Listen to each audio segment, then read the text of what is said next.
Well, hello, Milwaukee, and good evening, America. Let me take 1 second to say hello to my fellow delegates from Connecticut. My name is Linda McMahon, and I am the chair of the America First Policy Institute. I'm perhaps one of the few people who's been privileged to call Donald Trump a colleague and a boss, but he's also a friend. Let me share a little story that's probably not the typical Donald Trump story. I had a meeting scheduled with him at Mar-a-Lago, and as he welcomed me, his little 4-year-old granddaughter ran up to him. He scooped her up with delight and asked her, "Who's the most beautiful girl in the world?" And she said, "Me." Then he asked, "And who do you love the most in the world?" And she said, "You, Grandpa." And he kissed her on both cheeks. Then she whisked off his hat and mussed his hair. And he smiled with the love that only a grandfather could have given. I first met Donald Trump when I was the CEO of World Wrestling Entertainment. For fun, he became part of some of the most compelling and highest-rated storylines in the company's history. And when he became president, I was honored to serve in his cabinet, running the Small Business Administration.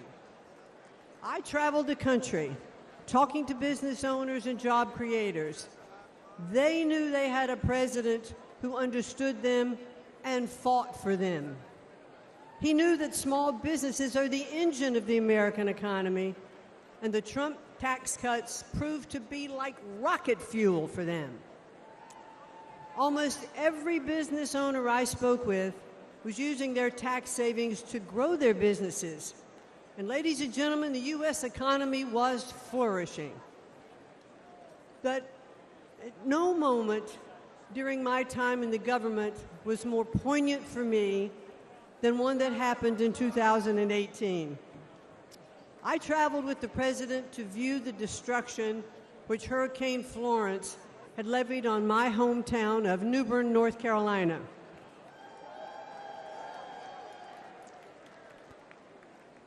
I stepped off of Air Force One and walked side by side with the President of the United States through the hangar where my father had been a shop foreman and my mom had been a budget analyst. I watched Donald Trump walk through neighborhoods of my childhood, comforting those who had suffered such great damages. Because he was a builder, he talked to them about what it would take to rebuild, what kind of materials they should use. And he didn't just show a personal interest, he was one of them. But now Joe Biden and the Democrats want to penalize small businesses again by hiking their taxes. But when he's reelected, Donald Trump will make those tax cuts permanent. And he will also offer new tax cuts like no taxes on tips.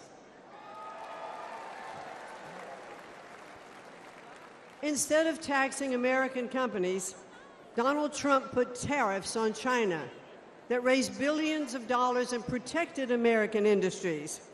And if reelected, he'll do it again.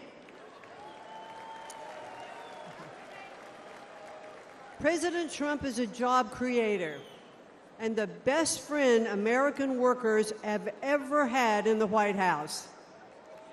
He is a champion of the forgotten men and women, as I have experienced firsthand.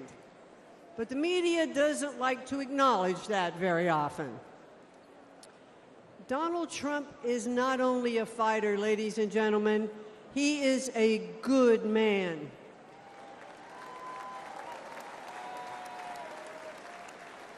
He has the heart of a lion and the soul of a warrior. And I believe that if necessary, he would stand at the gates of hell to defend our country. He loves this country, and he would do anything to defend it and to protect us from all harm. I am confident that he will make America great again. And why? Because he did it before. So I ask all of you here tonight, and those of you who are watching from home, to re-elect Donald J. Trump as the 47th President of the United States. Thank you, and good night.